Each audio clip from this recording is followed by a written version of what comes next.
bed. And actually, aging is pretty complex. It's not just the passage of years, it's a process of physical, psychological, and social change. Aging actually starts very early. By age 23, you're already losing brain cells. Muscle is also lost as you age, unless you exercise and get the right amount of protein, and fat, body fat, is gained.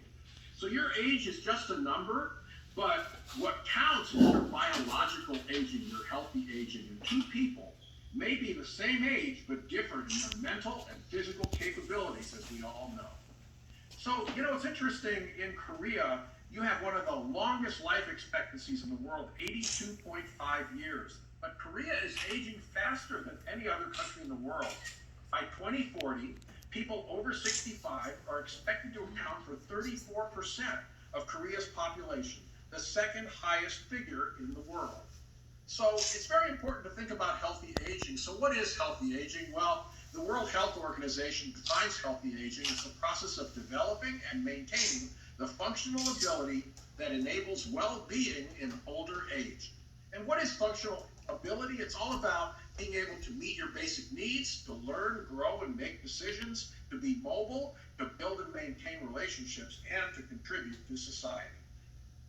Now, healthy aging starts when you are young, and I want to tell you about a really interesting study that was done in New Zealand, where they found that people aged at different rates. Some people aged at an average rate, so the biological age went up 1 year for every year of life they lived, but some people aged at twice the normal rate, and some people aged at half the normal rate. And as you can see on the bottom of the slide is the rate of increase of 14 different biological markers, like how much they could breathe, what their cholesterol level was, and so forth. And so there's real evidence that how you age really depends on how you live your diet and lifestyle. Now, over half of Asia Pacific consumers believe that discussions on how to age healthily should begin between ages 30 and 49. And this particular study was between the ages of 26 and 38. So really, that 12-year period, people saw different aging. And actually, not even shown on this slide, they had differences in facial appearance as judged by impartial judges. Now, why do people postpone discussing aging? Well, the real reason is they love their current lifestyle. They love eating all those wonderful noodles and carbohydrates and junk foods. And perceived health among Koreans, according to a recent survey done by Herbalife Nutrition over 15 years of age, was only 29.5%. That's the lowest among OECD countries. So lifestyle choices impact your aging. Physical exercise, mental stimulation, stress reduction, a positive outlook, social engagement, and of course, diet and nutrition all affect the rate at which your body ages. Now, obesity and aging in Korea is really interesting because although the overall rate of obesity in Korea is very low compared to other Asia Pacific countries, it's increasing very, very rapidly. And it's increasing in both men and women, as you can see. And in addition to that, in 2018, the prevalence of obesity among men was 42.8%, and it was 25.5% for women in Korea. That's the highest in 20 years in Korea. So obviously, Western diet and lifestyle is having an impact on Korean obesity and aging. The number of people over the age of 65 is 7.11 million, accounting for 14.2% of the total population last year. And in addition to that, Koreans had a more negative future outlook. We're less likely than those in an average Asia-Pacific country to take specific steps to age in a healthy way.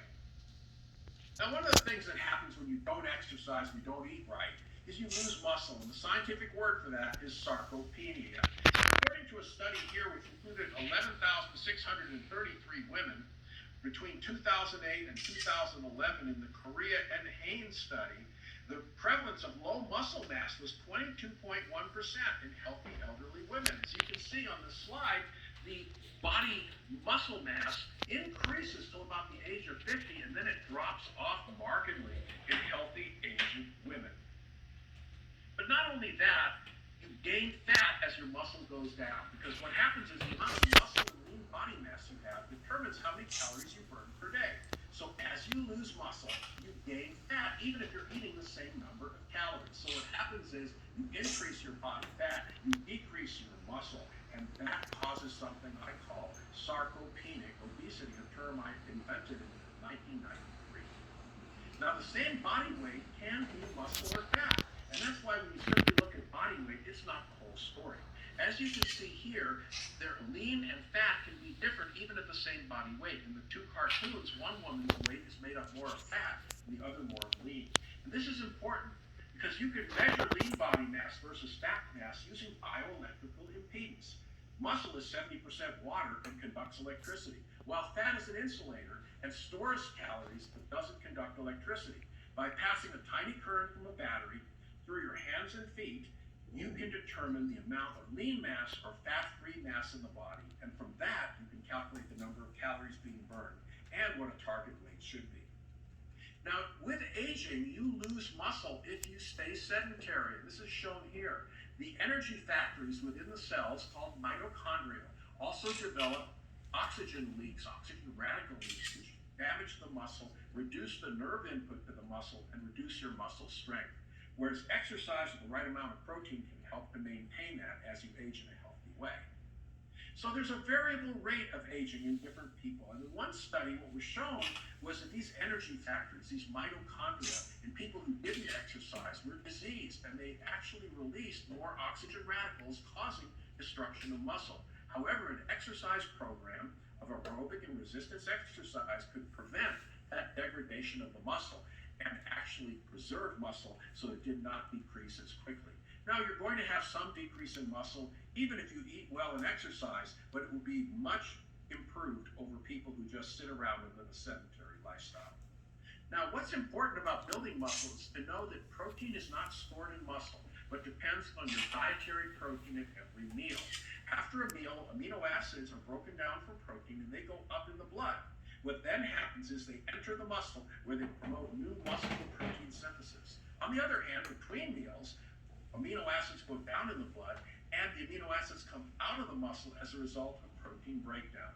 So between meals, and especially when you're asleep and you're not eating, or if you're injured, you break down muscle protein. So muscle protein breaks down between meals and while you are sleeping, as shown in this slide.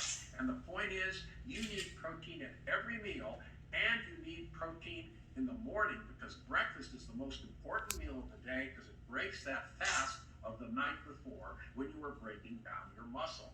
In addition to that, to optimize exercise results, have at least 20 grams of protein within 30 minutes to 1 hour after you finish your exercise session.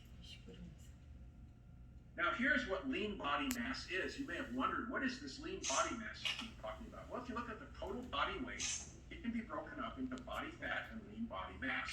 Lean body mass involves the muscle, other internal organs, and even bone. And this is protein-rich, fat-free mass. So you need to match the protein in your diet to the protein in your body.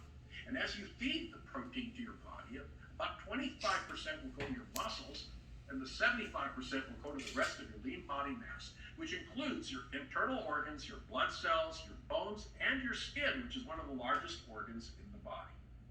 Now, we match dietary protein with lean body mass in terms of the total grams of protein per day. So you get 1 gram per pound of lean body mass, or 2 grams per kilogram.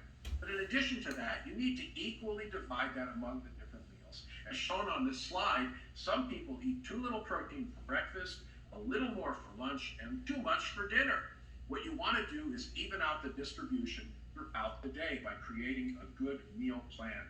So you store about 160,000 calories in your body fat, but what's important to know is your lean body mass burns about 14 calories per pound, or 30 calories per kilogram. And here you can see on this graph that the amount of fat-free mass increases, the amount of calories burned per day increases. And these two men, one man has 106 pounds of lean, he burns 1,489 calories per day. The man with only 89.6 pounds of lean burns only 1,250 calories per day. So it's much harder for the man with a lower metabolism to maintain his body weight. Now, exercise increases amino acid uptake into the muscle, both in younger and in older people. The older adults shown in blue and the younger adults shown in green. And the dose at which this occurs is between 20 and 30 grams obtained 30 minutes to 1 hour after exercise. So soy protein, as you know, is one of the major proteins we use in all of our Herbalife nutrition products. And it turns out that soy protein has all of the essential and non-essential amino acids you need. Shown on this graph is what's called the PD-Cas value, or protein digestibility corrected amino acid score. And among these, the green bar is the soy protein, which is equal to egg white as well as casein protein, which we use egg white and whey protein and casein protein in our products. This is better than many of the vegetable proteins, but you can combine those. You can combine quinoa, flax, sesame, and rice protein in the right proportions to make a protein that's almost as good as soy protein. So all of our Herbalife products that were made with protein have the best quality protein, and our Herbalife products are all made with high quality protein. So thank you all very much for your attention.